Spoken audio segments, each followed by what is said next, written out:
I wasn't dry behind the ears. Boy, I ran into all kinds of problems. It was a small church. I think they had 23 in Sunday school the first Sunday I was there. Boy, but it was my baptism of fire. I really went through hell on earth. And I deserved it, and I wanted it, and I should have got it. And it's been a blessing to me ever since. And you're not going to get right up and climb right up to the top of the ladder. It's like B.R. Lakin one time said, there are two ways to become an evangelist.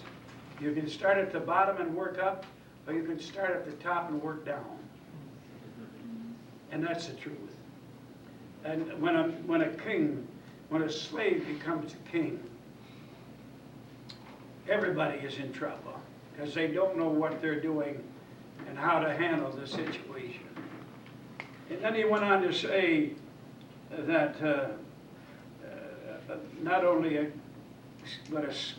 servant when he reigneth, but also he talks about this odious woman, this ill-mannered woman, an odious woman, a hateful person.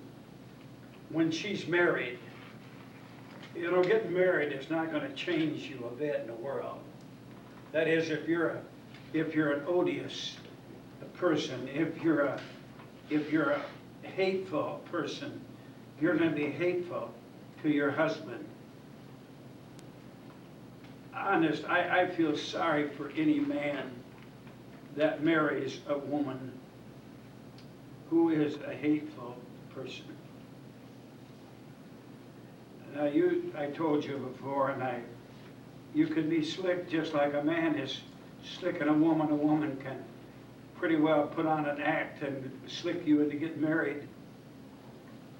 And then after you get married, then you'll find out that halo that she was wearing was really horns, and you have yourself in one big pickle of trouble.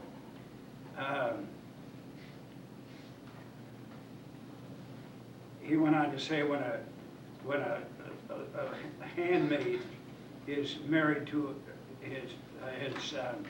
it becomes heir to her mistress. A situation like I told you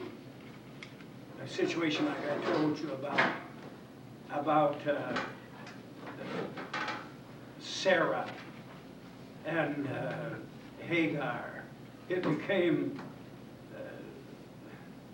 she became a heartache when a maid becomes heir, when a maid becomes the wife, when a maid outstruts and outdoes her mistress, her woman that she is in bondage to, and she slicks her husband away from the love for her and the love of the husband for his wife, and she slips in and takes over in his place. He's talking about there are three things, even four things, which this world cannot bear, and that is when a woman would, by hook and by crook, break up a home and steal away the love of a man for his wife and shift it to the babysitter. But that goes on quite a lot around this world. But we're talking about some domestic thing, some haughty thing that goes on in the mind of this woman, that she could make herself to believe that she could take the place of that man's first love. That's what he's talking about here. And become the lady of the house. Really, this sort of thing has wrecked thousands and thousands of homes. When a man goes to work, he has a secretary. And the secretary fiddles around and fools around and flirts around, flaunts herself in the eyes of this man, and day after day he's with her, dictating to her and working with her, and she slicks him to leave to leave his wife and to marry her. It's something that is hard to bear, is what the writer of the Proverbs says. It's wicked. It's wicked as hell itself to alienate a wife from her husband and from her children and utterly ruin a home and have such unholy familiarities with this man until he drops his own wife and marries his secretary or his servant. Wicked, wicked. I don't think that registered too good, but I didn't expect it to anyways. These are different writings that we're talking about now, and we're going into Proverbs chapter 30, verse 24 and 25. We're changing the subject now.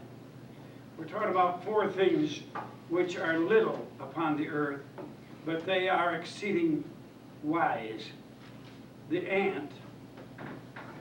The ants are a people, not strong, and yet they prepare their meat in the summer.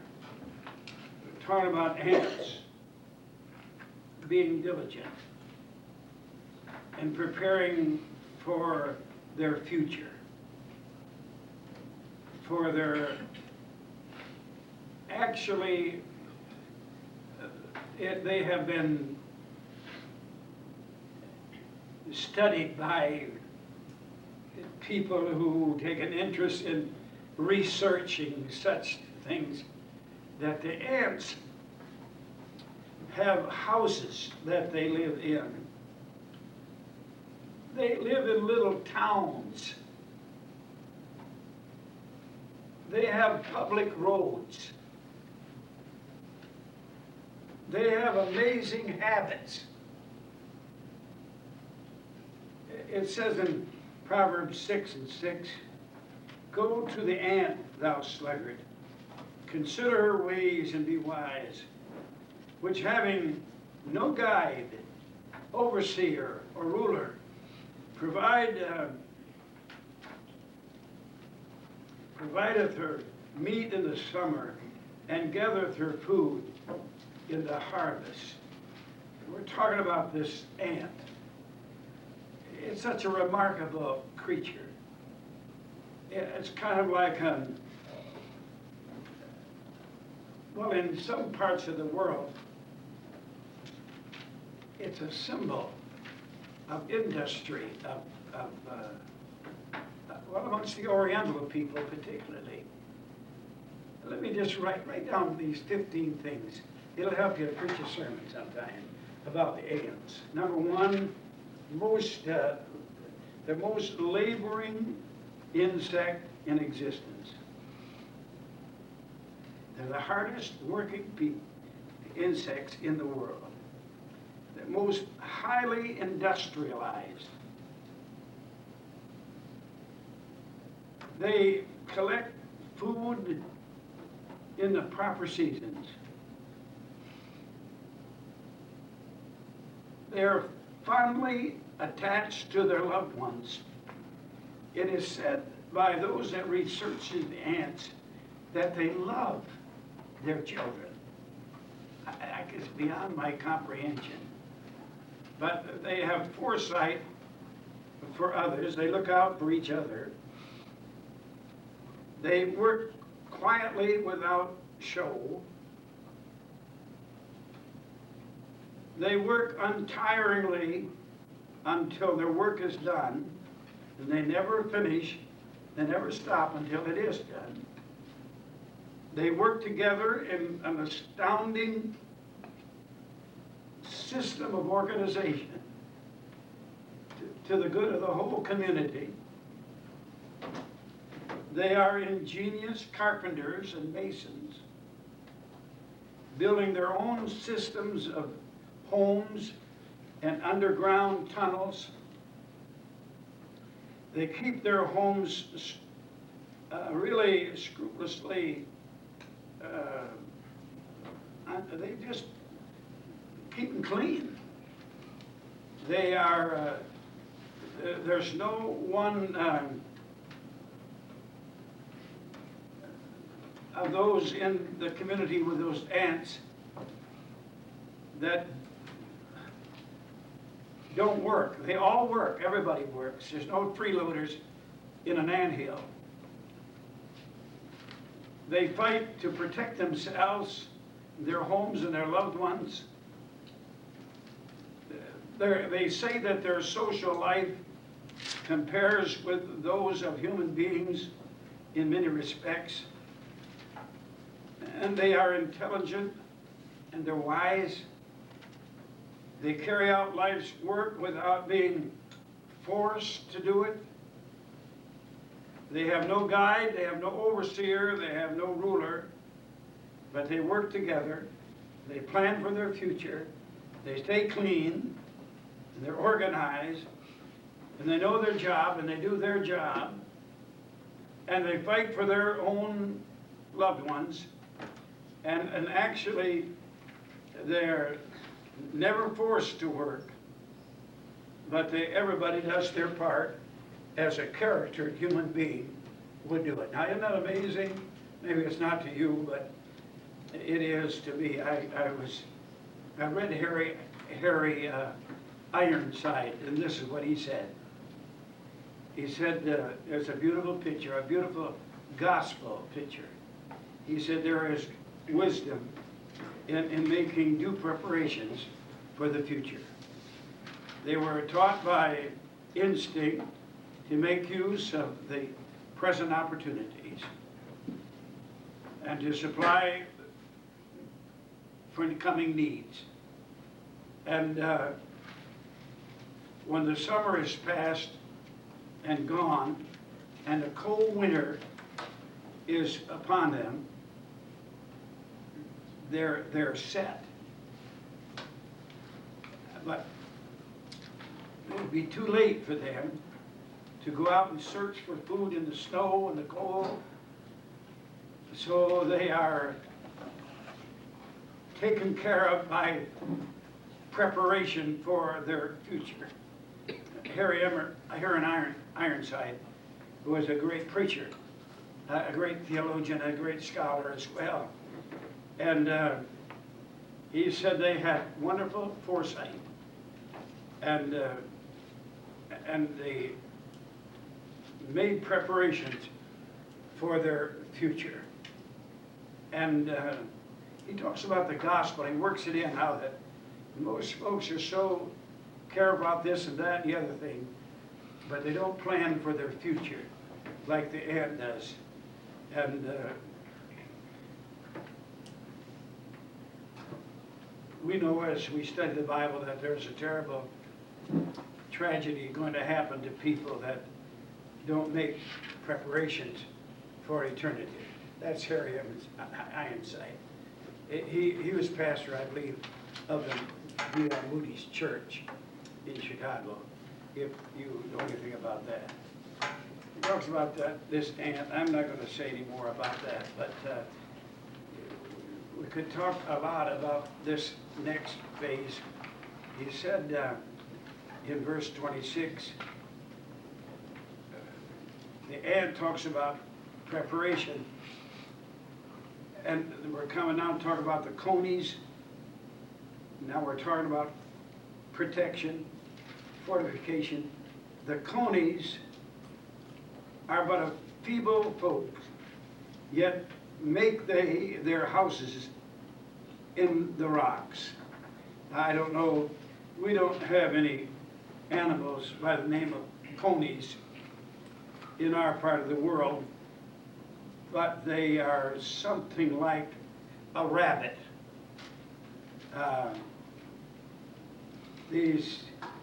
are little animals.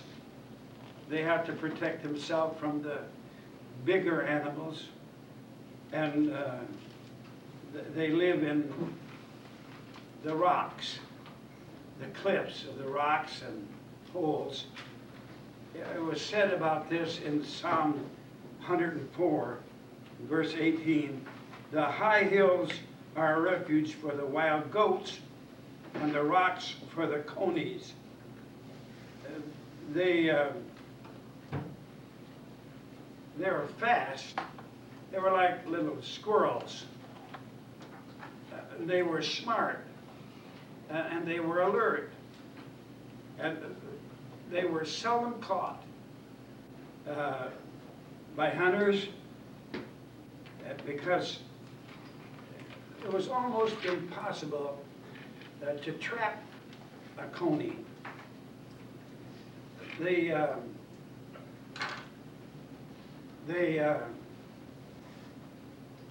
would somehow burrow themselves, make places in rock piles. I've seen rabbits run into a pile of rocks.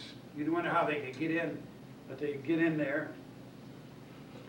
When I was hunting, I'd see them go in, and I'd start taking the rocks off, and there would be that rabbit hiding down in those rocks. I say that when you're a Christian, you're sort of like a coney. You're hidden in the rocks, the rock Christ Jesus. And we have a lot of wonderful promises in the Word of God about the rock and being upon it and being in it and being sheltered by the rock. And that coney was so fixed that he was protected from others getting to him because the other animals couldn't remove the rocks. And it was a place not only of safety, but it was a shelter in the time of storm. And of course the application that could be very well made to our Christian life. Conies. I'm not going to say any more. I got lots about that. In verse 22 or 27, the locusts have no king, and yet go they forth, all of them by bands. He talked about the ants, he's talked about the conies, and now he's talking about the locusts. He said they have no king, they have no leadership, and yet they all go forth with bands or by bands. They kind of band together. They kind of always travel with the wind. I did a little bit of homework on these little creatures. They are like soldiers. They're in regiments. They're kind of like Christians in that we have no visible head. We have an unseen visible in our eyes spiritually of Christ being our captain and being our leader. But you've never seen our leader. And these people, these little locusts, they never seen their leader neither, but they labor together in a labor of love, and they all act together. They seem like, the Bible has quite a lot to say about locusts. They eat, they eat leaves and grass and things like that. But they'll go into a hedge and stay in a hedge when it's cold. They'll stay in there where they can keep warm. But when they all leave, they all leave. They follow each other. And there is no divisions and no schisms amongst them. The typification of and symbolic of our Christian life. I wish that I had the mind tonight to stay with this. I could really preach a little bit, but I'm not going to do it. I'm going to take the next word in chapter 30 and verse 28. The spider taketh hold with her hands and is in the king's palaces.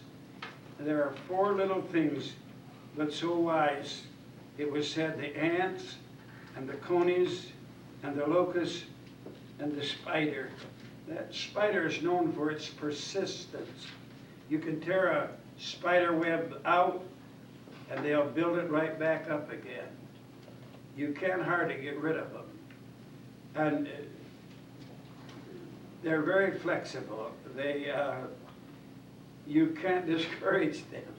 That's amazing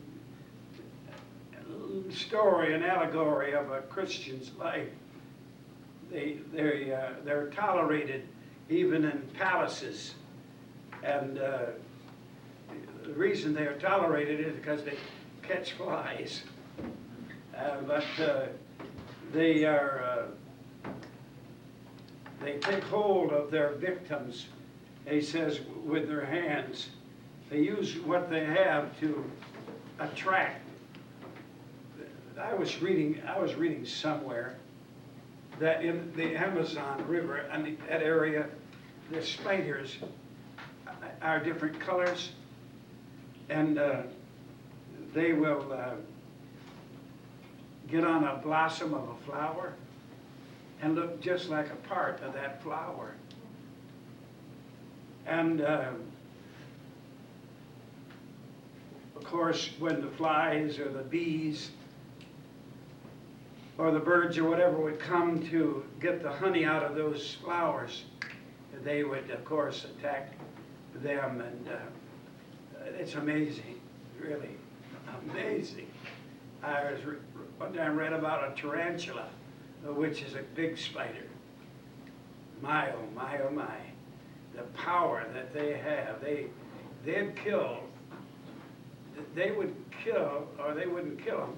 They would sting like whatever it would be their victim, and put them in a kind of a state of unconsciousness.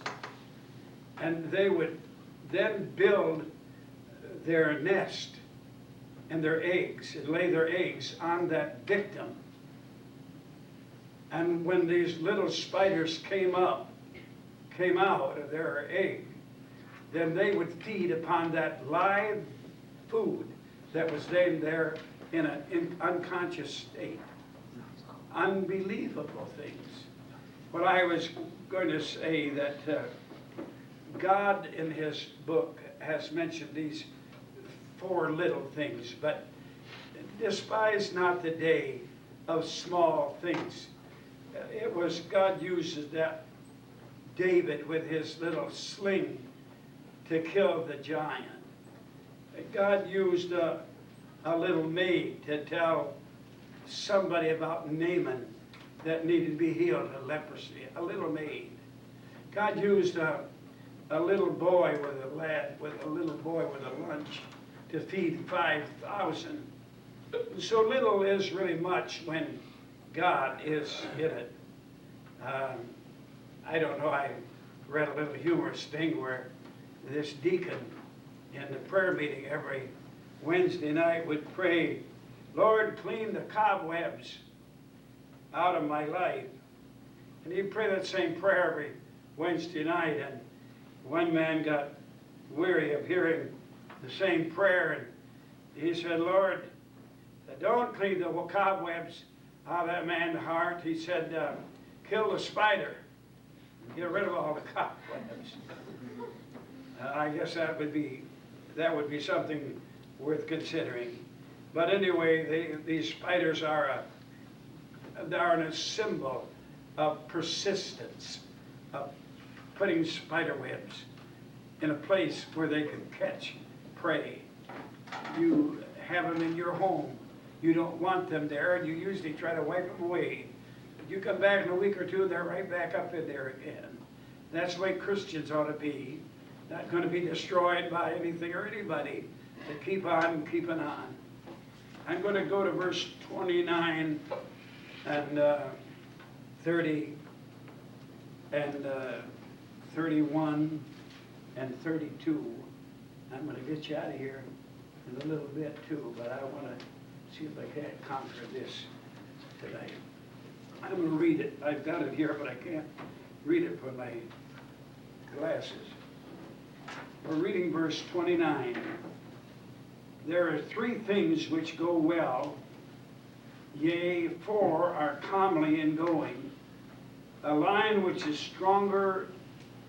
strongest among beasts, and turneth not away for any, a greyhound, and a he-goat also, and a king, against whom there is no rising up. If thou hast done foolishly in lifting up thyself, or if thou hast thought evil, lay thy hand upon thy mouth.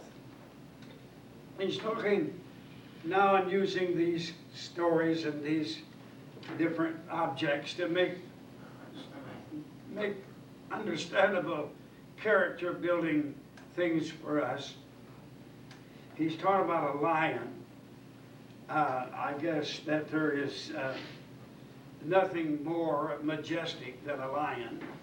He's called the king of the beast. He's unflinchingly bold. He seems to not back down for anything or anybody.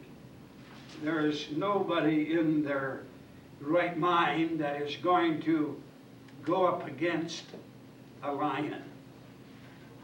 He speaks of courage, and he speaks of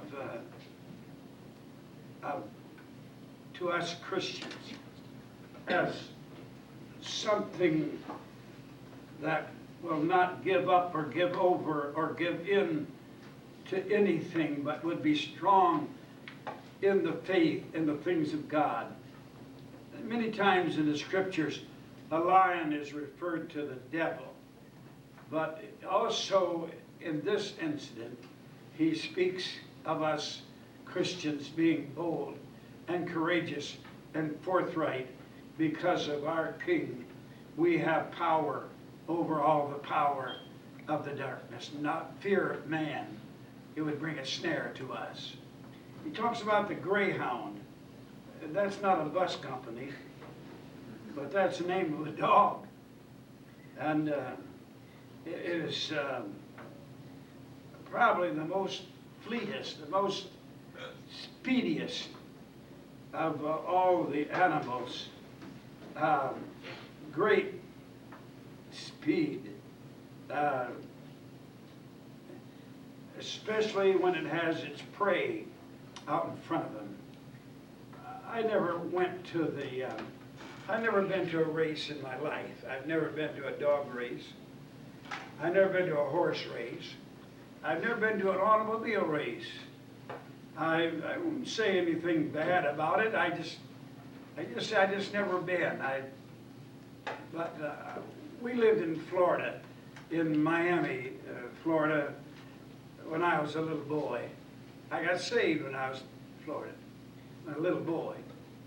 And used to go out to what was called the Hialeah racetrack. Not when there was a race going on, but it was a beautiful place. Had a lot of flamingos, live pink flamingos. But they tell me that when those dogs are racing, that they'd have an artificial rabbit out in front of that dog. And that dog would be chasing that rabbit around the track. Of course, never catch it. If it got anywhere near it, they just speed the rabbit up, you know. But we're talking about illustrations. We're talking about a lion who is really majestical in that he is the boss of the jungle. And we're talking about a greyhound that is swift and never satisfied until it gets its prey. We're talking about a he-goat who is rams with his horns, rams down his opposition. We're talking about something that is powerful. If we had time to discuss it all, Daniel talks about a he-goat in his prophecies, and how that it just ran over country after country in prophecy, specifying a kingdom going against another kingdom. And he talks about not only about a lion and a greyhound and a he-goat, but about a king against whom there is no rising up, and power and authority as such as we have with our King of Kings. And I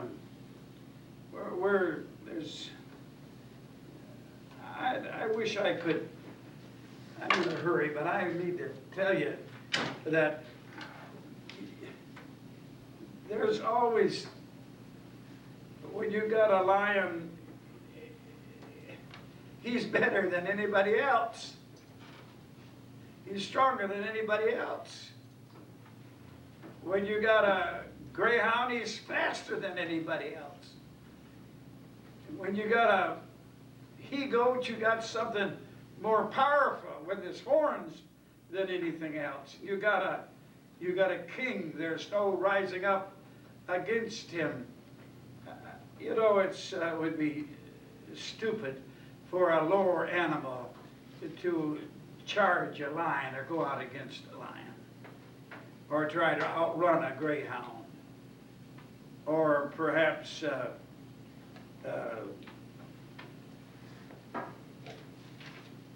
stay away from run fast enough and be strong enough to outgo a he-goat or a king. Now my little character building lesson here is this.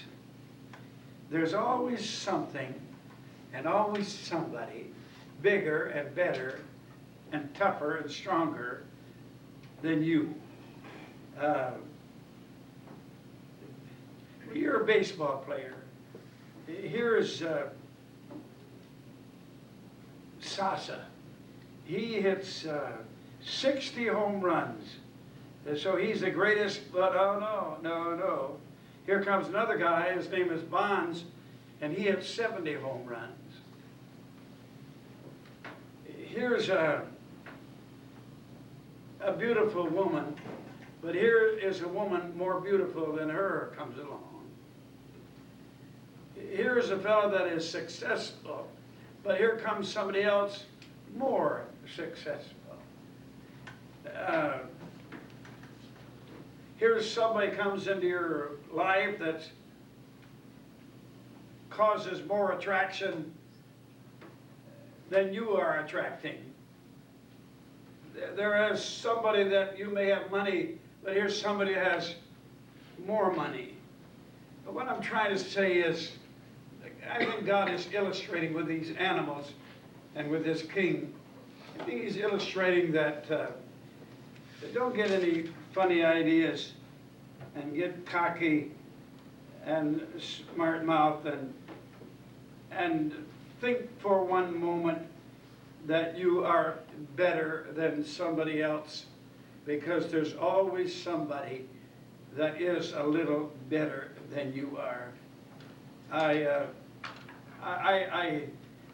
hanging around the school quite a lot, and I'm with these kids somewhat, but there's always somebody who is braggadocious and of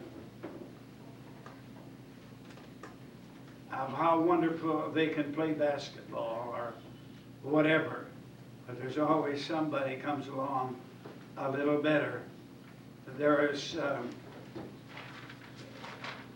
Christian people are to be humble people. We're to be sweet people. We're not to put on any kind of a show. We are to really prefer other people in love. We're never to become cocky. We are always, confident in our God that He is able and He's our strength. It's not in us, it's in God. And this is what Solomon said in Ecclesiastes. He said, the race is not to the swift, nor the battle to the strong, neither yet bread to the wise, nor yet riches to the man of understanding, nor favor to men of skill. He's talking about you're not going to win because of your greatness and your intelligence and your good looks, but you're going to win by your humility, and you're going to go places with God. You don't have to be the toughest. You don't have to be the smartest. You don't have to be the best looking. You don't have to be the coolest cat. You don't have to be the clown of the class. You don't have to be the fastest or the richest. What you need to be is sweet and humble and godly, and God will bless your life. And if you think to rise up against somebody else, the king, or rise up against the lion, or rise up against the he-goat, you just put your hand, he said, put your hand over your mouth. Shut your mouth. You don't have to be tough and big and strong, faster, and you don't have to be that. All you do need is to be humble and stay in the dust with God. And the last verse of this chapter is, surely the churning of milk bringeth forth butter, and the wringing of the nose bringeth forth blood. So the forcing of wrath bringeth forth strife. I know a little boy, well, he's not a little boy, he's about 10 years old, that just loves to pick on people.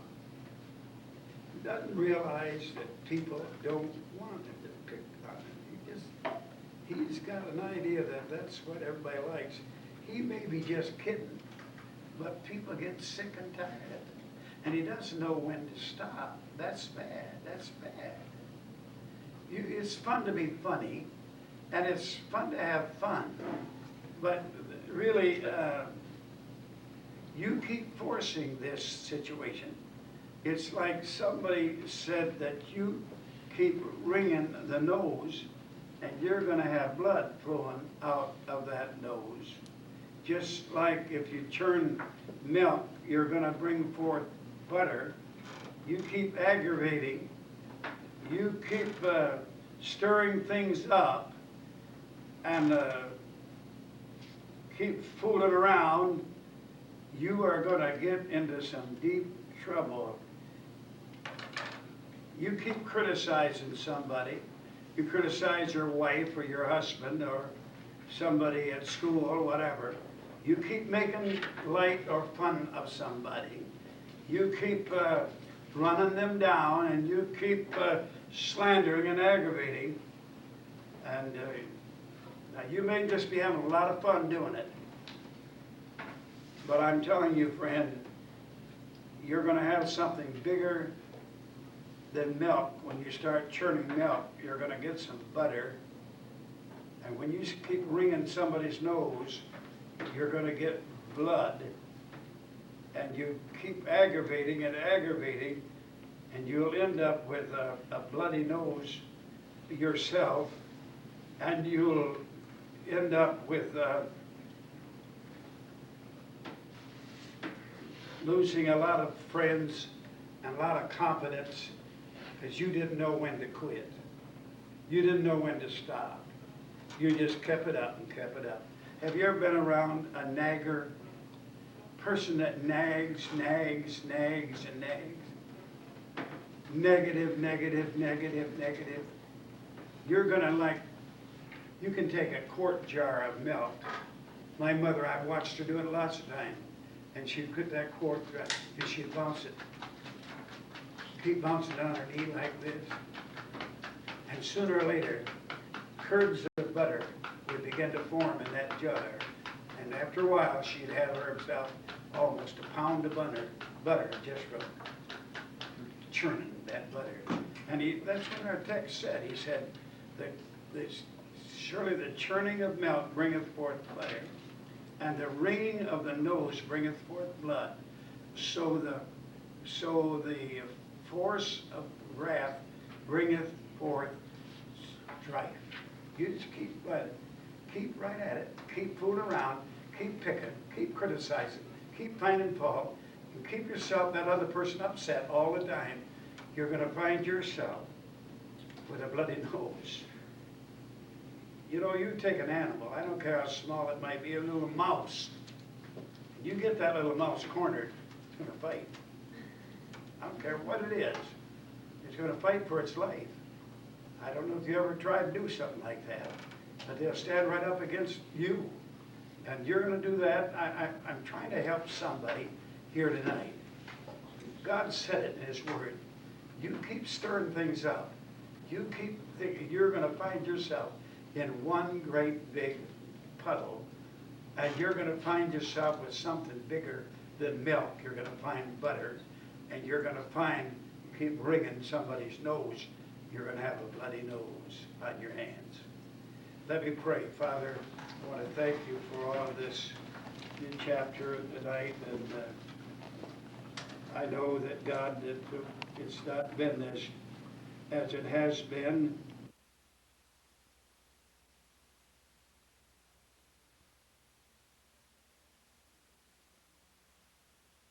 We got 31 verses in the 31st chapter. I don't know if I could cover them all tonight, but I'd sure like to. This is the last chapter, and if I could do it, then we could be through with our class for the year and take a bigger break. But I don't know what I'm going to accomplish, but I don't want to hurry, but I don't want to dilly-dally neither. So I trust that you listen intently.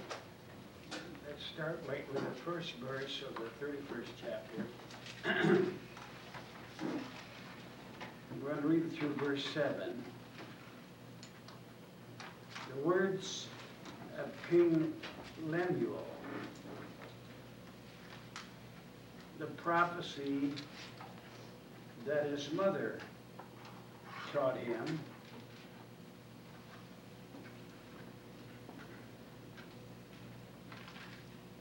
What my son, and what the son of my womb, and what the son of my vows. Give not thy strength unto women, nor thy ways to that which destroyeth kings.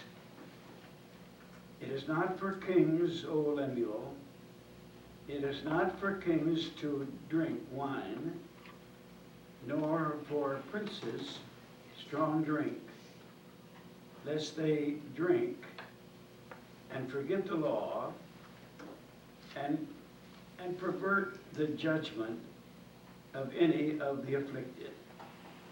Give strong drink unto him that is ready to perish, and wine unto those that be heavy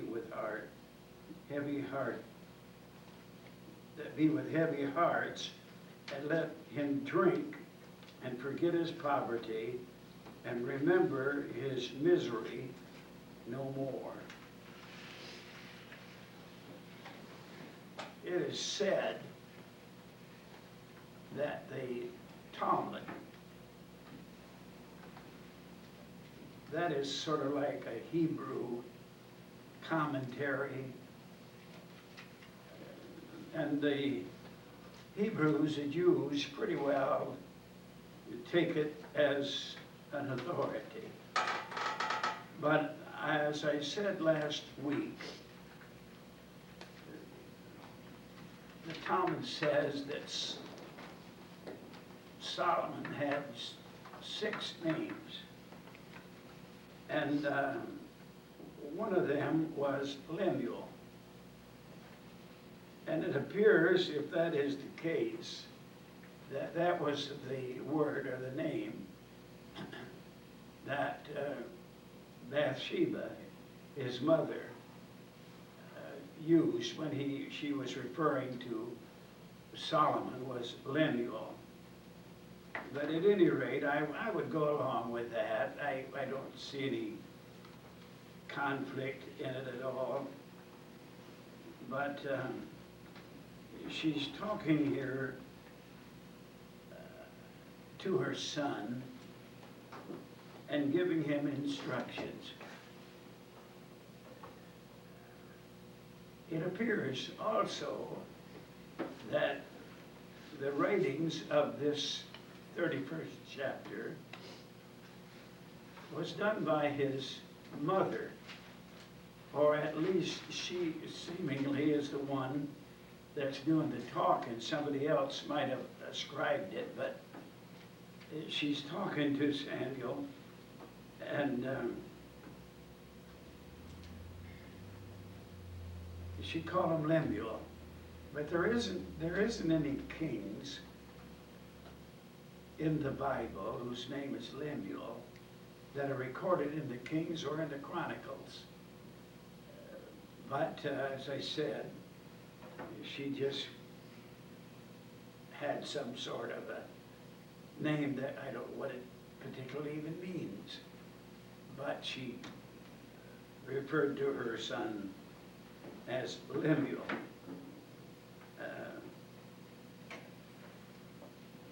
And really, the only mentioning of that name is done here in this 31st chapter. So I would assume that we're somewhere in the right ballpark.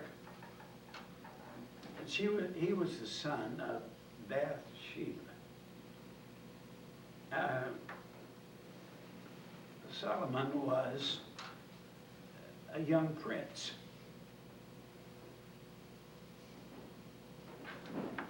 I kind of hesitate to say it, but it does look like maybe this chapter was written by a woman. I don't know of another chapter in the Bible that has that kind of connotation to it. But you can get some good wisdom from women once in a while at least.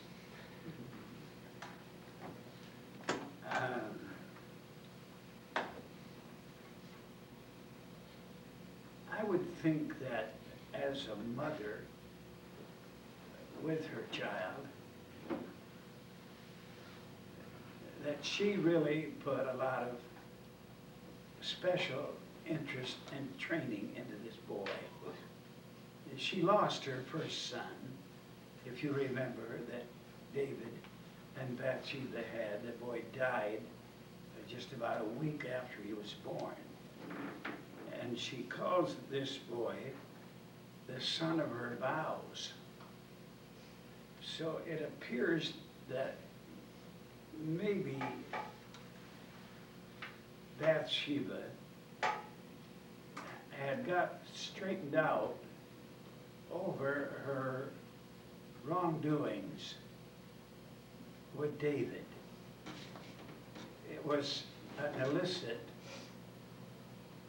first meeting, and the baby that was born was really a child that should have never been born. David saw Bathsheba taking a bath, and he got all aroused and stirred up in lust towards her and had somebody bring her over to his palace, and she allowed him to have relationships with her, and they had a baby out of wedlock. Well, they got married later, but it resulted in her husband, who was in the Israeli army, to be killed, so that they'd have a cover-up so they could be married, and et cetera, et cetera. It seems like that she evidently had confessed her wrongdoings and got straightened out and had made a vow. Perhaps, God, if you give me another son, I'll train him, and I'll help him to mature into a godly person. And she didn't seem to be, this chapter really seems that she was a godly person and had some mentality, intelligence to go along with it. And she influenced this boy greatly, and she calls it the prophecy that his mother taught. His mother, she wasn't a prophet or a prophetess that I know of, but she was foretelling it. That's what prophecy is. Verse 2 talks about, what, my son, what, O son of my womb, and what son of my vows? 3 times in that one little verse, she was forced to say, my son, my son, my son. She endeavored to get his attention and to express to him these wonderful things that are mentioned here in this chapter.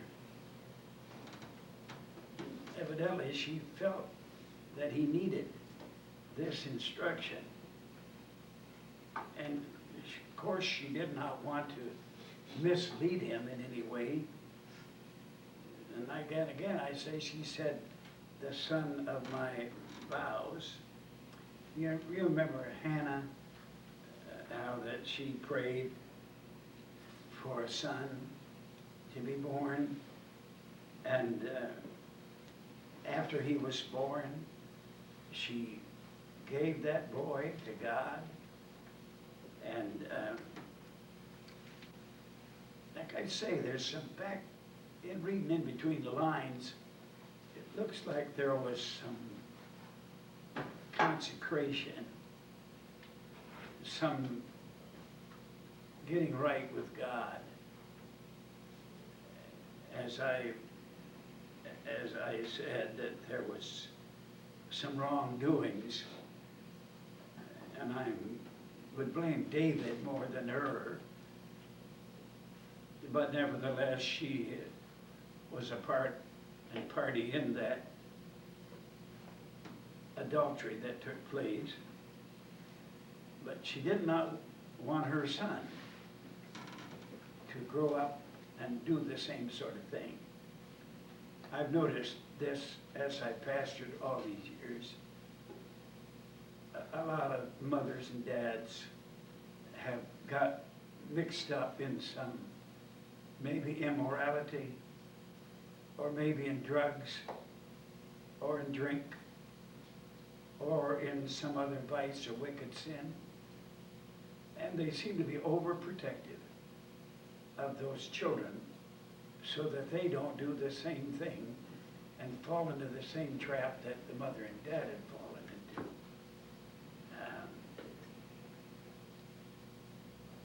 She really failed, and she didn't want him to fail. And I think that's pretty well understood by most parents. But he said in verse 3, give not thy strength unto women, nor the ways that destroy kings. Particularly, she was thinking of licentiousness. Licentiousness is an indulgement, indulging in some immoral, wrong thing. She says it's something that destroys a lot of kings, a lot of leaders, is women. There's such an attractiveness towards women with men, and being in a place of power and authority. They can just about have anything they want. whenever they wanted. I suppose when that servant went over and knocked on Bathsheba's door and said, the king wants you to come to his apartment, to his bedroom. Well, what is she going to do? Is she going to rebel against the king? It might mean she'd get killed. I don't know. It might mean trouble and some other way. And women are built in such a manner that they are susceptible to the advances of men. They yield. They yield to men. Men are, like we taught in last week's lesson, like a man with a maid. If he knows how to slick a woman, he can slick a woman. I don't want to say this, but I feel like I'm going to. We had a man in our church, I told you this once before, but had a man in our church. He was a very prominent man in the church. And one of our song leaders, years gone by, and he told me one day, he said, I can lay with any woman in this church. Well, now you might rise up in your mind and say, well, not me, I wouldn't do that. But he was slick enough that he knew what he was doing. He didn't last long around here, as you, we had to let him go. But that was in his mind, and because of his prestige, his good looks, and his suave, slippery little slimy ways, he could slick women. And it doesn't take much to slick women. If you really wanted to slick them, you could learn how to slick them and they get slicked. They're made to yield. God created them to yield. If they wouldn't yield, there'd never be a baby born in this world. So they have to yield. That's a part of their nature, is to yield. And it's a part of a man to slick them. So I just say, she was warning him against this licentiousness of taking liberties immorally that ought not to be taken. And it really would have done him real good if he had listened a little better than what he did, because at the first part of his kingdom, he sort of did pay attention and was good and godly, but the latter part of his reign, and really the Hebrew monarchy climbed to its highest peak under Solomon. But he did what God told him not to do. It was in the law, the Mosaic law, that the kings were not to multiply wives to themselves. That's Deuteronomy 17:17. They were not to have, multiplicity of wives. But as it ended up, he had 700 wives and 300 concubines, making 1,000, just 1,000 women at his disposal. But I'm sure if he wanted to, he could have had 2,000 of them. Reminds you a little bit of Bill Clinton, doesn't it? And his authority and his position had taken liberties to do that. And but at the first part of his reign, he seemed to pay attention and was obedient to God, and God blessed him for that. If he'd have heeded his brother's warning, but like I say, later on in his life, it said that are you listening? It said his wives turned away his heart. The reason for that is he began to marry women that were not Jews. He married an Egyptian woman, and this one and that one from different parts of the country, and they had different idols. They served idols, and he'd build shrines and places of worship so his wives could be contented. And it's just no telling. Like I've been in Israel a lot of times, and you could stand there by the wall, and we were standing there one day, and the guide said, you see that little, it's kind of like a little mountain right over there, and I said, yes. He said, that's called the Mount of Evil. That's where Solomon had his house with all those women over there. He said, today it is the house of the United Nations. I said, well, that fits. You know, it's their office of representation in Israel. Notice verse 4 and 5 and 6 and 7. It is not for kings, O Lemuel, it is not for kings to drink wine, nor for princes to desire strong drink, lest they drink and forget the law, and pervert the judgment of any that are afflicted. Give strong drink unto him that is ready to perish, and wine unto those that be of heavy hearts. Let him drink and forget his poverty, and remember his miseries no more. Now, don't want you to take too much emphasis upon the words of Bathsheba, that it had been all right for people to drink who are sick, or people who are in deep sorrow, or maybe getting ready to die or something. He said it would be all right for them to drink, but as my mind pondered over all of this, these people that would take wine or strong drink were really not in their right mind. They were sickly or hurting or dying or something of that nature. And it would not be wise for anybody in their right mind to drink.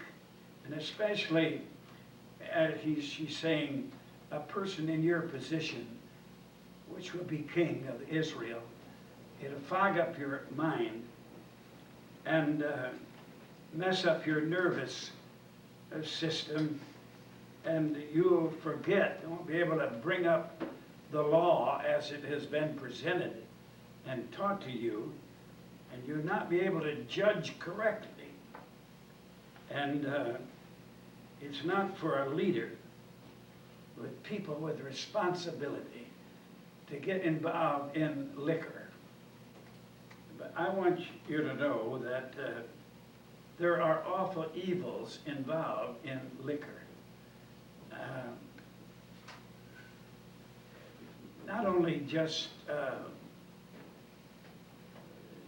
just mentally, and not only just physically, but morally and responsibility-wise. And it just, I don't mean to be wearing a halo and make you feel, but my mother and dad were such strong Christians. I never saw any beer in our house or liquor. My dad said, when you see me drink my first bottle of beer, you can have one too. I never saw him, and he never did, and I never tasted beer in my life, nor whiskey, never tasted it, ever. I don't have all that mental capacity that I'd like to have, but that's the way I felt about drugs. Man, it takes just about all the brains that a man can get to be able to make a living and keep things going and keep things straightened out, let alone messing it up and burning out your brains when you're a kid and just have nothing to work with upstairs to make a living in this world. And I say it takes a lot of heap of working to make a living, and it takes a lot of living to make a home and keep a marriage together and raise children. take care of your bills and responsibilities. So she's saying it's best you just leave that stuff alone. There's always illustrations in the Bible about it, and words enough so that anybody that's a Christian would know that you don't drink. Wine is a mocker. That's what Solomon said. Wine is a mocker, and it is. You can take a probably there wasn't any better man. Are you listening? Ever lived than Noah.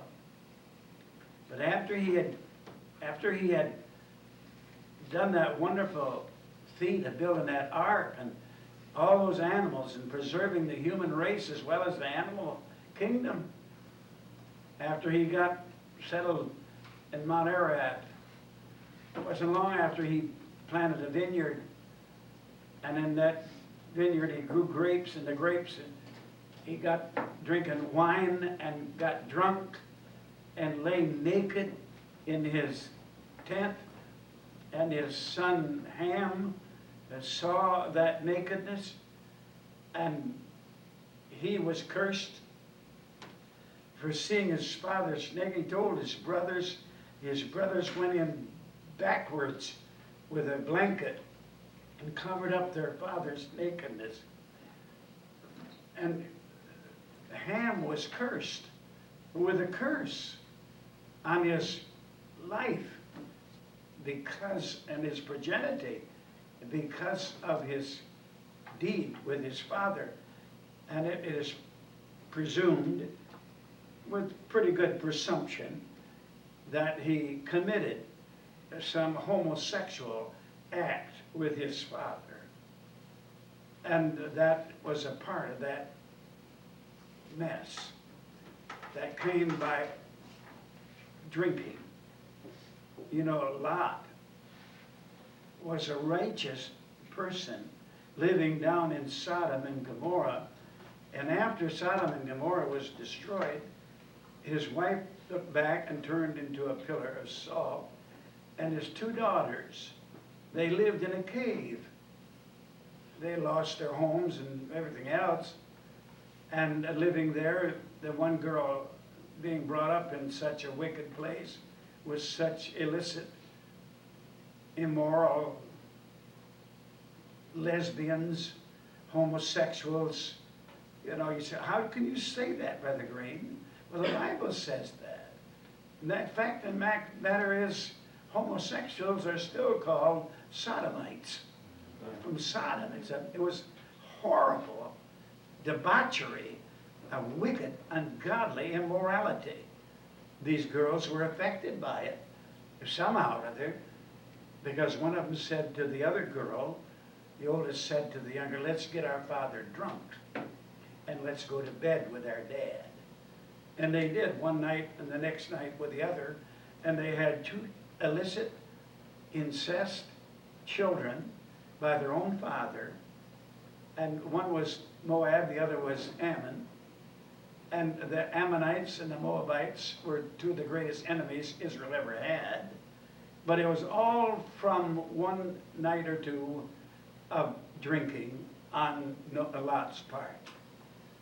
I could get into all that, but I just want you to know that good people like you, saved people like Lot, and saved people like Noah, who walked with God, got messed up through alcoholic beverages. My dad and mother were very strict about that. We never had it in the house, never was influenced by it. But I'm saying to you, it's a strong drink takes people who are dependable and makes them undependable, inconsistent. And but people in their right mind don't drink.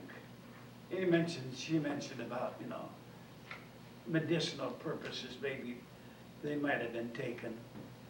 The New Testament says take a little wine for the stomach's sake, but if you want to take a little grape juice, but leave the wine alone, I'd say. I'm going to go to verse 8. She said, open thy mouth for the dumb in the course of all such as are appointed to destruction. And then she went on again and said, open thy mouth, otherwise judge correctly and plead for poor people. And then she said it again, open thy mouth. 3 times she said that. Help the ungodly. Not the ungodly, help the unable, the people who are not able to help themselves. And plead for the people that are like poor people. She's talking to her son as a prince, as a former and future, I should say, king, that she wanted her son to think clearly on issues and not take advantage of people, nor bully people around. It's serious. If we're talking, my class, if you're listening to this on the video, this class is an institute class in our church. And it is for instructions for people who are thinking strongly about going into Christian leadership. And it's a character building structure class to help put some grit in people's craw and sand in their pants to do right, no matter what comes or goes. And this character building lesson tonight is Bathsheba talking to her son and telling him, don't hurt people, but help people and have pity on people. Stand by those, do right. I mean, just help the widows and help the orphans and help the poor and help those people that are needy people. People that are blind and people that are dumb that can't speak and people that are crippled and people that are old and people that are poor and people that are just incapable of helping themselves. If you're going to be a king, be responsible for the people. And don't pick on and don't be a party to people being ugly and hurtful. Stand up for what's right in the court and consider the sides of the righteous, even if you have to, against the wicked. But don't go along with a crowd and don't follow a multitude to do evil. You understand that open thy mouth, she says. Just speak out against wrong doings. And if you don't, you could be a murderer, Lemuel. You could be a party to a thief that has stole something and got away with it unless you open your mouth against that wrongdoing. And you have to make some allowance to help some people in their difficulty. Open your mouth and judge correctly. And I hope that somehow or other the influence of this 31st chapter will remain with you for a long time. Now I'm going to, it sort of shifts and talks about women. But as she's talking to her son, and she's talking to him about the kind of a woman he needs to marry, but she's also, through the spirit here telling you girls and women how you're supposed to act and react too. And this woman, this 35th chapter of Proverbs has been, from time immemorial, sort of a showcase, an example of what a woman ought to be like, and what every young girl in this room and what every lady in this room ought to strive for in their life, to be as this example. Notice verse 10. Who can find a virtuous woman? For her price is far above rubies. Now, a virtuous woman is a woman that is, well, she's chaste. That is, she's pure. She is morally a good person. It could go beyond that, and a virtuous woman is a devout woman, a thrifty woman. Some of you have read your Bible through many times. And Solomon said, one amongst all the men I could find one. Out of 1,000, I could find one man. But he said, out of 1,000 women, I couldn't find one. How many read that in the Bible? Yeah, it's right there. That's what he said. A good, virtuous woman is very hard to find. One that has chastity and strong moral and mental qualities. She would be faithful to her husband. She is a dependable woman, one who can be counted on in every emergency, a woman that is capable, a woman that is energetic, a woman that has a sense of dignity, who administrates her office in her home with carefulness and rightfulness. She said there's no one that can, if you had all the rubies in the world, her price is far above rubies. We're talking about jewels, even how valuable jewels may be. Far above all that is a good woman, more valuable than all the gold and silver and diamonds and rubies and sapphires and whatever else. This virtuous woman is described here, and her relationship with her husband, her work, her character, her plans, her person, her household. She's just a good woman, a good mother, a good wife, a virtuous woman.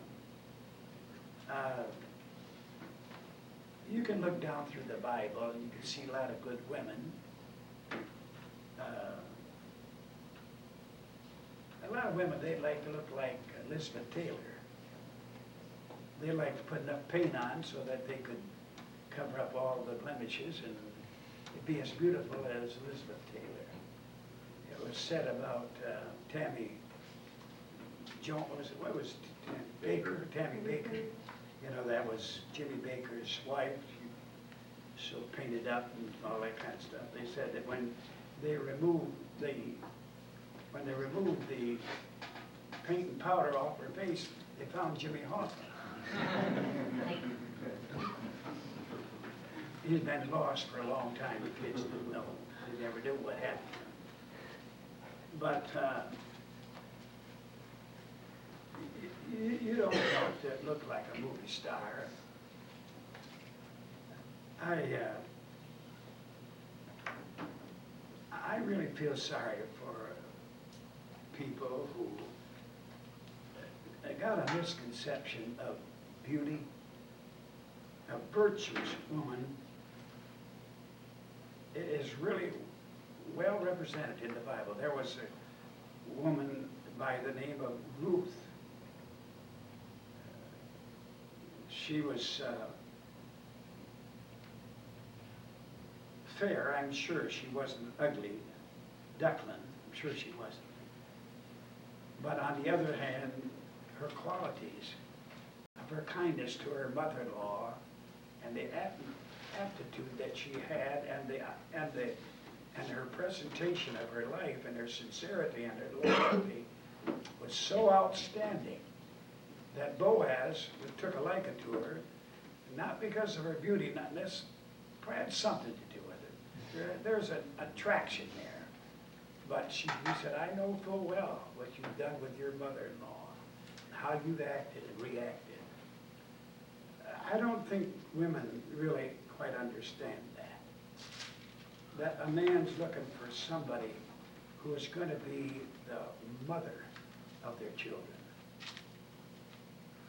More important than rubies and diamonds and silver and gold. More important than looking like Elizabeth Taylor. Now Hannah, she was a godly woman. She made vows. She produced Samuel, probably one of the greatest men that ever lived. Sarah, Abigail. Abigail was a rare jewel. She had a husband that was a fool. His name was, can somebody tell me his name? He was a bad boy. He was a glutton and a big fat slob. But he had a lot of money and a lot of prestige. And she took an interest in this man for the wrong reason. And after she lived with him for a while, she realized she had married a fool. And it's a bad thing. If you look this whole situation over, you that are marriage age, you'll find somebody that's just right for you. His name is Mr. Right, but be sure that his first name isn't always or never. There is a need for good, honest thinking. Esther was a real outstanding lady, a lot of courage. And Moses' mother, Jochebed, she was some kind of a woman, raised 3 children, Miriam, Aaron, and Moses, all of them godly, responsible people. Aaron became priest, high priest, and all of her grandbabies, all of her grandsons became priests. And of course, Moses was one of the greatest men ever lived. She must have been some kind of a woman. I'm just saying, if they were on a cash market where you could buy whatever value of a person, of a woman you wanted, these people, they'd be way up here. But rubies would be way down here. These things that are not worth hardly, they're just stones is all they are, cut and polished, and they look pretty. But these things are far more value, these women, far more value than silver or gold or rubies or diamonds or whatever else. Can you understand what this poor preacher is trying to tell you? That, I don't know, that, it goes on in this chapter, verse 11, talking about this woman, that right kind of a woman.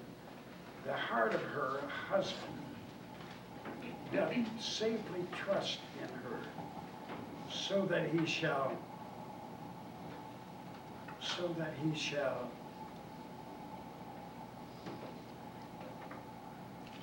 have no need of spoil. She's going to take care of things. She's going to take care of her home. I think if you women could, I just pass this, I'm an old man, and I'm not gonna hurt you, but I wanna help you. If your husband can safely trust in you, morally, that he's not gone working somewhere and you're chasing some other man, or calling somebody on the phone, or looking up somebody on the internet to have a chat with, we don't have to worry about the repairman that comes to the house, the plumber, the bookers, the bakers. You don't have to worry about that. Because he knows his heart can fully trust in you. Really, to a man, that's more than anything else in the world. If he's, the fact of the matter is, I just was fortunate enough to marry a beautiful woman. That come in the package. But on the other thing, that was not what I was looking, honest, I wasn't looking at that. If I'd had to fight with her all of these years, now you cannot wear breeches, you cannot smoke cigarettes, and you cannot drink that beer, and you cannot go to the movies, and we're not going to have a television, and we're going to have all this hell on earth every day we live, because I'm staying for these convictions and standards. I've never had a fight like that, never.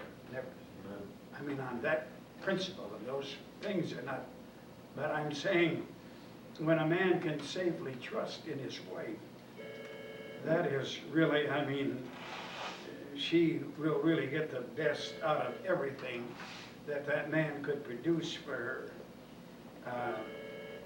I tell you, could I give you, why don't you write this down, girls that are still to get married. If you're married, you can work on it too, I'm sure. There are 5 things that a man looks for in a woman.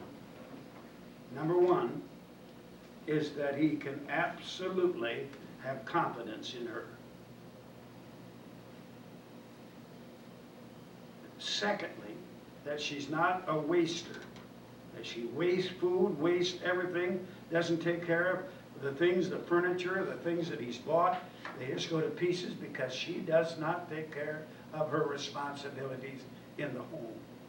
Number 3, that he's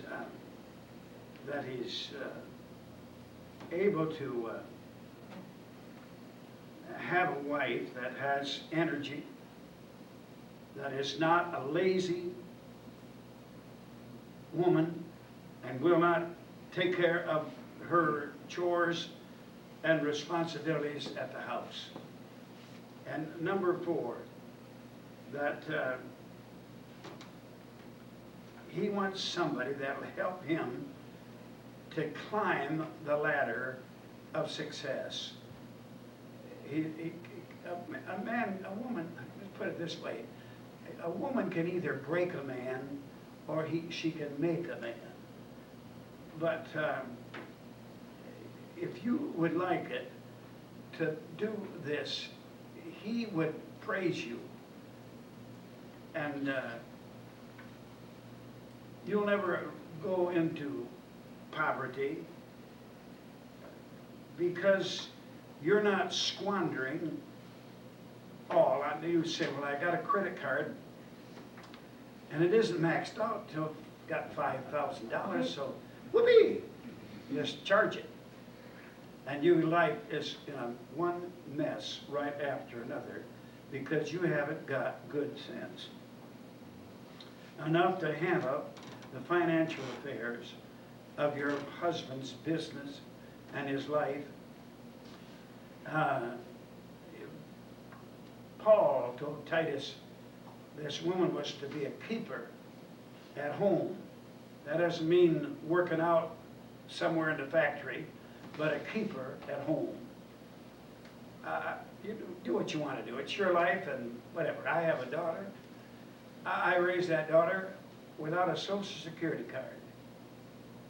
And she never had one. And I don't think she still got one.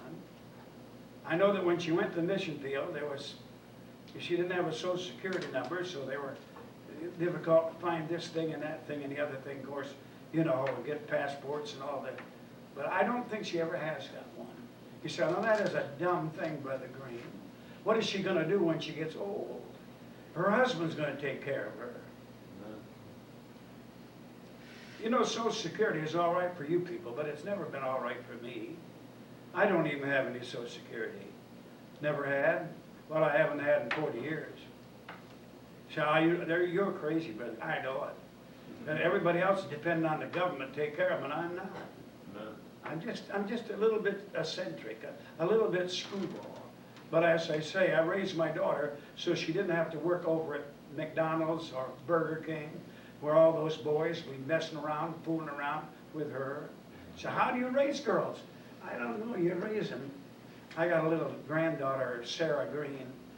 She's 30 years old, and she never worked in Burger King or McDonald's. She's never been out there in public works.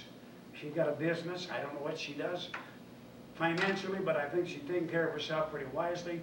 She has about 10, 12 homes that she cleans, where she can do it, go in there and do it all by herself and makes a living. She's energetic, and I think she's a precious girl. I don't know of any better in the world than her.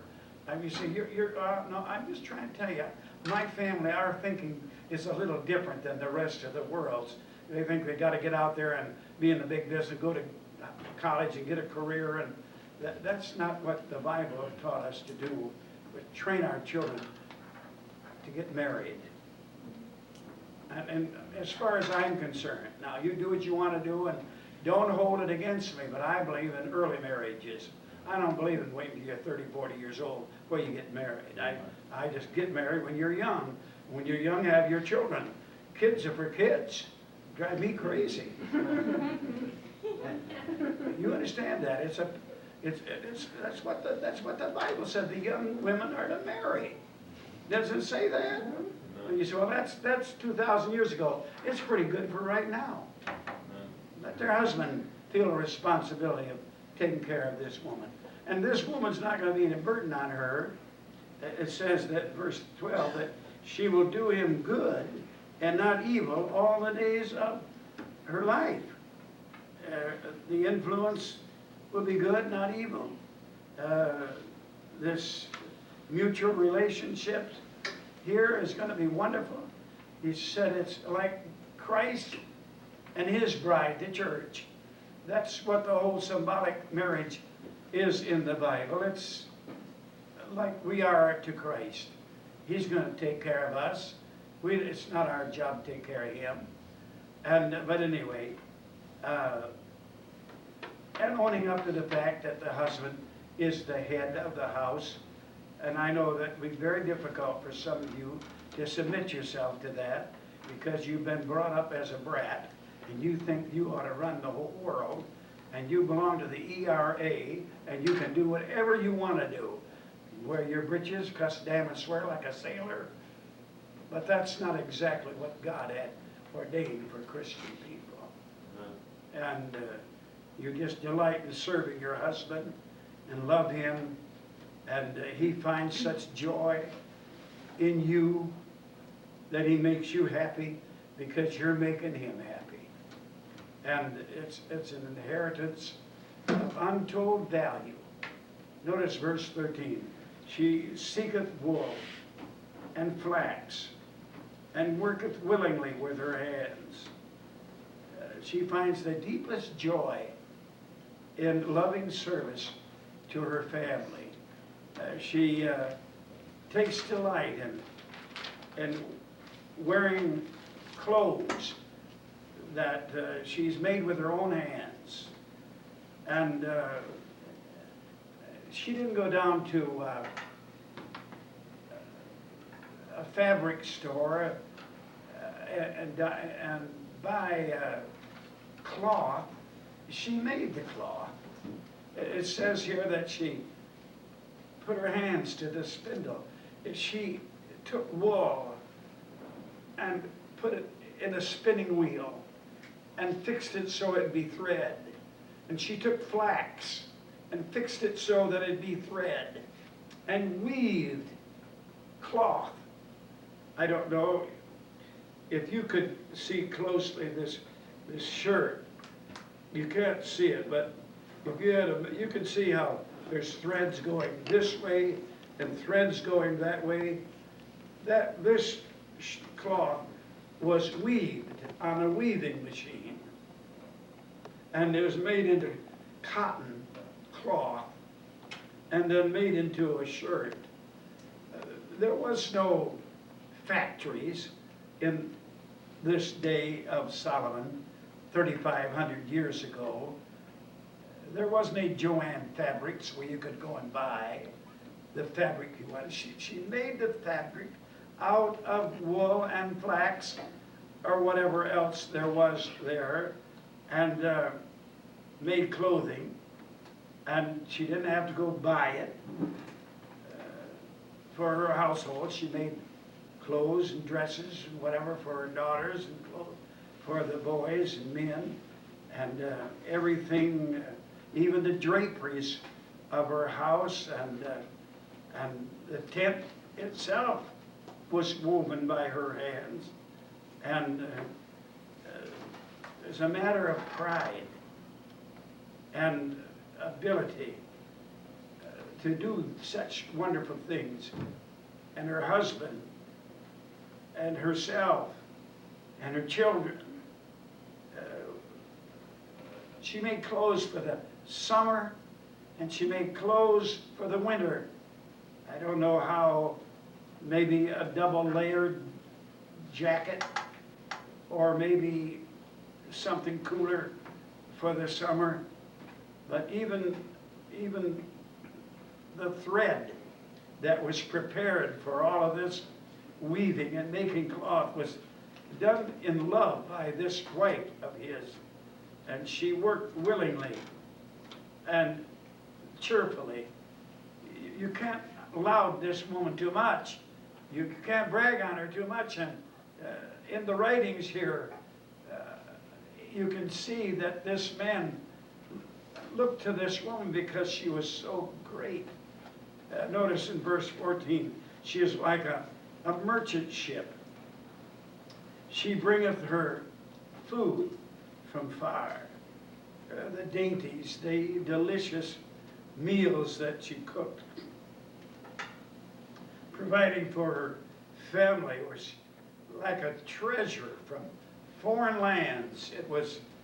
She was just a person that was dedicated to taking care of her husband and her children. And verse 15 says, she riseth up while it is yet dark, and giveth meat to her household, and a portion to her maidens. She wasn't slothful about getting up. She wasn't a lazy bones. And she got up before daylight, while it was yet dark, so that she could get breakfast ready for her family, but especially for her husband, who was getting ready to go to work, to the fields, or whatever industry he was involved in. So that one of the things that men really like is for a woman to fix his breakfast. You may not think so, but I wrote down these 4 things that men really like about a woman. She takes care of the kids. Takes good care of the kids. She doesn't nag. Lives inside of the income. And the 4th one is get breakfast. You say, well, he can get his own breakfast. You can get anything, you can do anything you want to do, but when you let a man get his own breakfast, he'll probably do it. He'll probably do it. And sometimes I do. But I really like it when she gets up and fixes my breakfast. Now, I'm not being a great guy, but not every morning. But I'd say 5 or 6 out of 7 days of a week, I'll take a glass of orange juice, a tray with watermelon or melon or grapes or bananas or some other fruit on a platter and lay it in the bed and say, Faye, here's your breakfast. And take her the morning newspaper. I've been up since 4. I've been praying and reading my Bible. And then when I get through, she'll get, I don't want to eat. I don't care about getting food until after I get my devotions done, which takes me quite a long time, 2 or 3 hours. But you see, one hand washes the other hand. This is what she eats for breakfast. She likes fruit. I wouldn't care about fruit for breakfast. It's good, it's all right, but it'll last till about 9 o'clock is when that, right? You gotta have something to eat in the morning. But anyway, I tell you, you win the way to a man's heart is through his stomach. But anyway, she's talking about she rises up early here. There's no slothfulness. She's an early riser. She's grinding at the mill in the morning, and that the men might be able to go to their work. It's kind of love. Love renders all this service, and it's sweet, it's delightful. It's no drudgery to live. I have a little kind of a Don Juan. My name is Don Green, but I'm kind of a Don Juan a little bit. I write my wife a love note every day. I've done it every day. For all these years we've been married, I write her a love note every day. So, that's foolishness. Cheaper than a divorce. And I don't mind doing it at all. It takes me a few minutes, write a few little words here, and meaningful, sincere. Sounds sometimes like flattery, but it's not. It's honest appreciation. And all you got to do, fellas, if you would do right by your wife, she'd eat right out of the palm of your hand. She would eat right out of the palm of your hand if you treat her right. Am I telling it right, girls? Sure, I'm right. But if you don't do right, 4 winds on you. And she taketh delight in, in all this weaving of all this cloth and finding all this food and planting a garden and taking care of all that. The verse 16, is that where I'm in verse 16? Yes. Okay. I'm going to do a little bit more than I did half it anyway. She considereth the field and buyeth it. And with the fruit of her hands, she planteth a vineyard. She got a little agriculture in her. She's not afraid to venture out and do things like that. And she has got forthrightness. And she's thinking about economy. She's thinking about having a garden where she could have the vegetables and the fruits and the things to need for her family without having to go to the market to buy them. And then it even talks about here that she considers a field and buys property and plants a vineyard. And I don't think any man would want his wife to be a real estate dealer. I don't think that's what he's talking about. But she kind of, just kind of a woman that could accomplish some things in her life.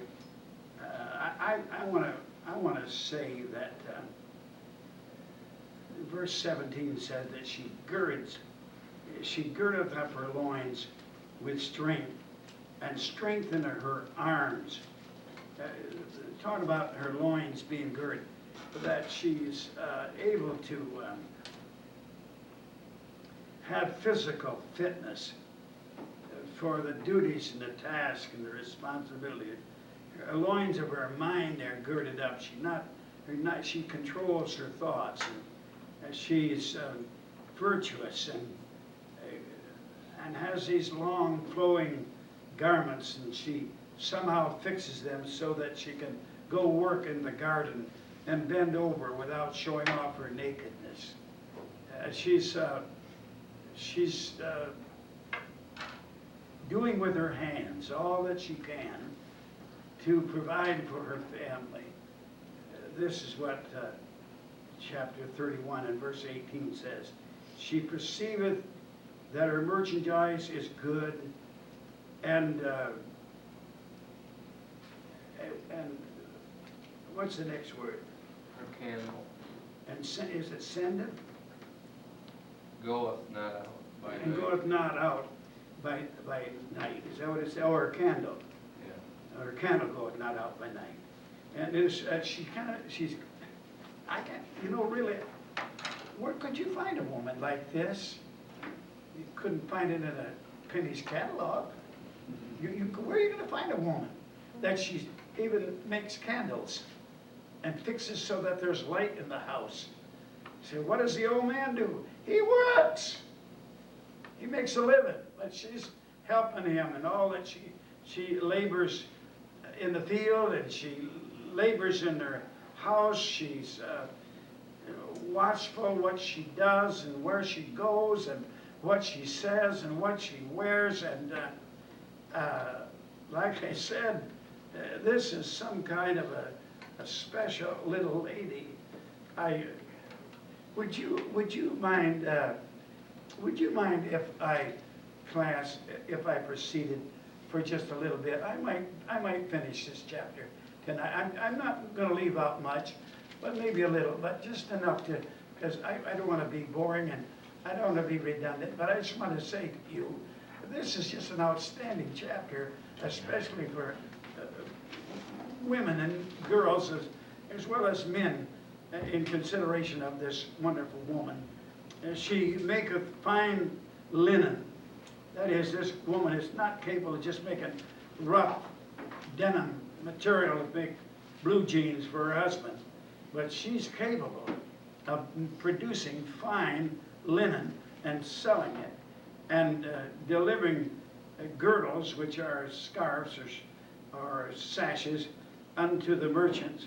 And not only does she sufficient to take care of the clothes of her own household, but provides linen material and linen garments for caravan merchants that come through, that they can carry them out and sell them somewhere else. But she's faithful. She's faithful in helping with the finances of the home. Not that she's going to go out and work. She's not doing that, but she's just doing everything she can to help lift the load of the finances of the home. Notice verse 25, that strength and honor are her clothing, and she shall rejoice in time to come. She's produced such quality merchandise, and herself is filled with strength and chastity and righteousness, and she has this linen cloth. She makes nice things. Her clothes herself, she has some sort of a gracious dignity that belongs to people, women of this kind of a caliber, and she is she's so good that that people around about her recognize this lady as something very unusual and special about her. I would like to, when I get through the next verse, I want to just inject some things, but I want to continue on reading because this is all so interesting. She openeth her mouth with wisdom, and her tongue is the law of kindness. We'll say, well, my wife isn't like that, or this girlfriend of mine. Well, then ditch her. And not your wife, though, but your girlfriend. You ought to, when you get married, you're for good and for keeps. But if you haven't got somebody that kind of compares and has some kind of symbolic thoughts concerning this woman, I wouldn't even consider her. Listen to me. You've heard me say a lot. I don't care a thing about women. I don't really. I like ladies. I've always respected ladies. Ladies are people that have got character, charisma, kindness, thoughtfulness. A good old sloppy, good-for-nothing woman. What good is she? What good is an old sloppy old man? Either. Neither one of them are worth powder to blow them to hell. But I'm telling you, a woman of this class and caliber is something rare to find. And she opened her mouth with wisdom, and her tongue is the law of kindness. Now, I've said this before, but I want it to be settled in your hearts, Brother Armstrong, you men and you ladies here. You ought to incorporate this law of kindness in your home, in your life, and make it a law. I'm going to be kind. It's a law. Now, we have children, we raise children, but listen, children, you may not disagree, you may not agree with your brothers or your sisters, but you can follow the law of kindness. You can be kind to them. Even though you don't like this or like that, you can still be kind. You may not like what your husband does or what your wife does, but you can still be kind. It's a law of kindness, and it ought to be incorporated in the home, but in business, and in our life, and in our relationships with everybody else. There ought to be a law in our hearts of being kind. That's Christianity, is kind. We're loving people. And as this was mentioned here by Bathsheba, that and in her tongue is the law of kindness, and into her lips is poured grace. She openeth her mouth with wisdom. She's her because of her pureness and her words that come from her tongue are like grace and truth. Now just tell me, who wouldn't love a woman like that? Who wouldn't want to have fellowship? Who wouldn't want to make her your best friend? This is a woman, an unusual, and I'm pleased. If you take offense to what I'm going to say, you need to take offense, I guess. But I married a wonderful woman, and Mrs. Green is a shining example that she almost fits this to the T.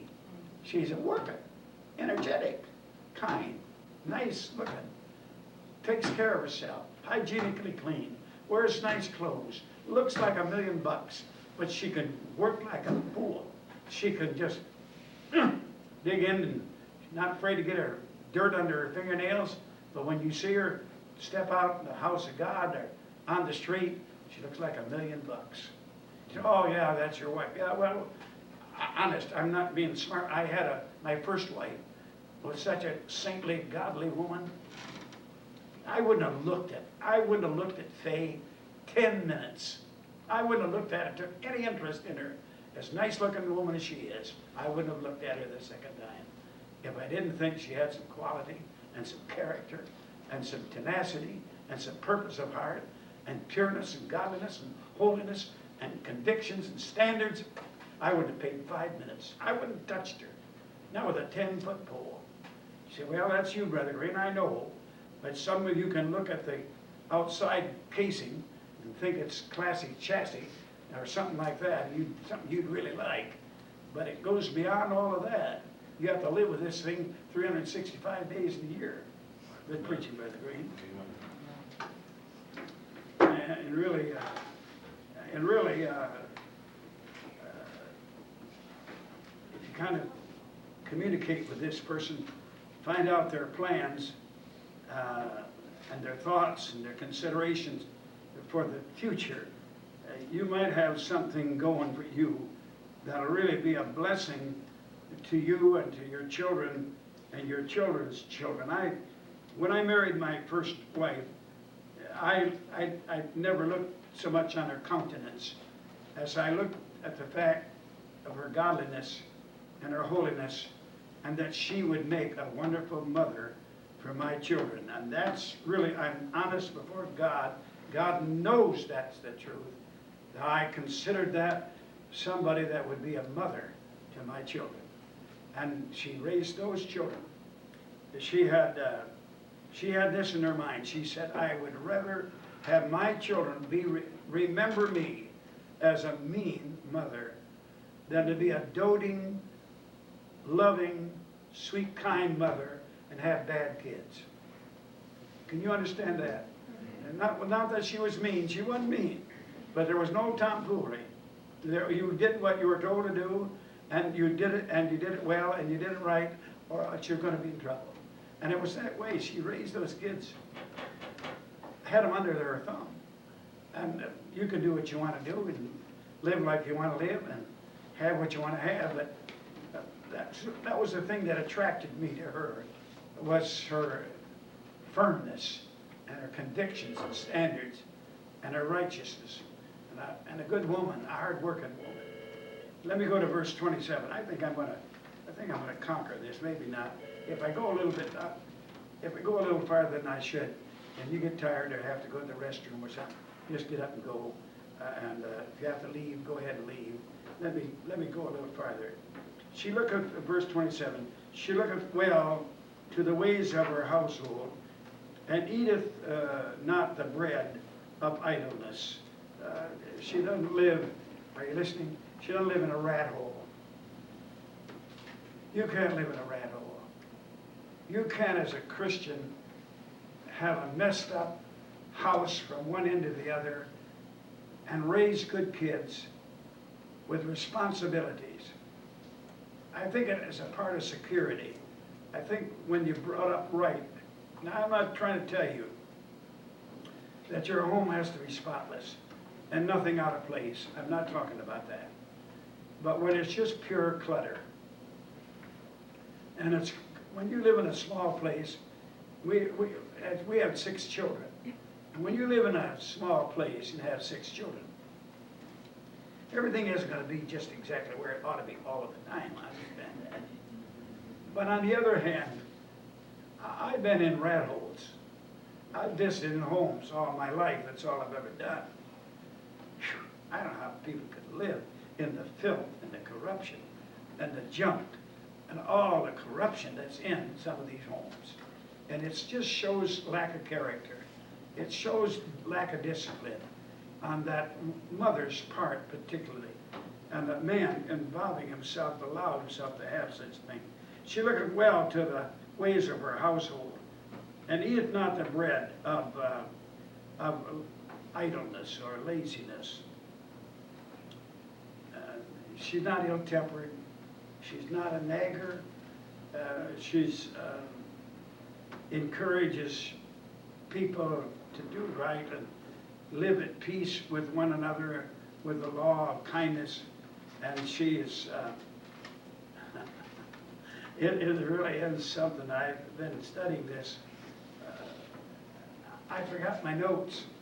I've been away on a trip, and I forgot to take my notes so I could study there and while I was coming home. And so I called Sarah, and she faxed all of my Proverbs 31 notes to me. She had pages of this stuff. And I just thank the Lord for that. It was a blessing to have it. But I've just got one more sheet. I'm going to try to finish it. Verse 28, her children rise up and call her blessed. Her husband also praiseth her. You'll realize later on in your life the value of your wisdom and of your love and your tenderness and the respect that you paid to your husband, to your children. Your children rise up and call you blessed. You don't, well, my kids are fair about saying I had a good dad, but they'll always tell you what a wonderful mother they had. All of my kids, my kids just love their mother. She's been dead now since 1975, but you can't hardly mention her name without tears coming to their eyes. Now, don't take me wrong. I think there was some value in her early departure from this world. For her children saw somebody that lived a Christian life, set an example, took care of her children, loved her family, fed them, clothed them, looked out for them, responsible person. And when she died, it left an image in their mind of what a Christian really is like. And those kids, I looked at Sarah, my granddaughter, playing her clarinet in the orchestra this Sunday night, and I looked twice and I saw her aunt, Mary, which is my daughter. I could see her in that, just the way she was. I could see her there, and my daughter played a cornet just like she does. But I can see in Mary, I can see her mother many times. I don't know how you feel about it, but I've looked in the mirror in the morning and seen my dad. I see my dad every once in a while, just the way my skin is hanging a little bit, and the way my features and my eyes. And my dad, I've got big long wrinkles right here. My dad had them just like that. I can look in there and see my dad. Sometimes, Donna, when I look in the mirror, I can see my mother. And you say, well, what are you looking? I don't know. It's just the way it is. It doesn't like that every time, but once in a while I can see them. But you've never heard me say anything but graciousness and kindness about my mother and my dad. They left impressions, lifelong impressions in my soul. I can hear my mother 4 o'clock in the morning. My dad went to work early. He was a plastering contractor. I can hear the little feet. Nobody had a little walk like my mother. She was short and stubby. She didn't want to be called Shorty, because she was just about 5 foot or something. But anyway, they both worked hard, loved God, loved their children, loved church, loved the Bible. Boy, what an impression. What an impression to leave on your family. I don't know if it means anything to you or not, but your children will rise up and call you blessed. And your husband also will have a lot of respect for you. In verse 29, many daughters have done virtuously, but thou excellest them all. She had an excellent attitude. She was a wonderful example. He's talking about this lady here. Her husband found nothing but good in her, and love and respect, and a keen mind, an interesting person to live with. Favor is deceitful. Verse 30, beauty is vain, but a woman that feareth the Lord, she shall be praised. I guess the real secret of this woman's greatness was her devotion to God. She loved God and feared God. It's the beginning of all wisdom. And really, her words and her ways, listen to me, and even her wardrobe, her clothing that this woman wore, kind of reflected on the fact that she feared God. If you feared God, you won't be wearing breeches, woman. If you feared God, you would never put on a pair of breeches. No, you wouldn't. You wouldn't be wearing shorts. Because you fear God. You know what the Bible says about it, and you're not going to do something against God. But you don't fear God when you can cuss, damn, and swear it. Live like and wear what you want to, come and do what you want to, drink what you want to, say, eat what you want to, do anything you want to. You don't fear God. But this woman feared God. And he said that favor, or she said, favor is delight, is deceitful. And beauty is vain. He's talking about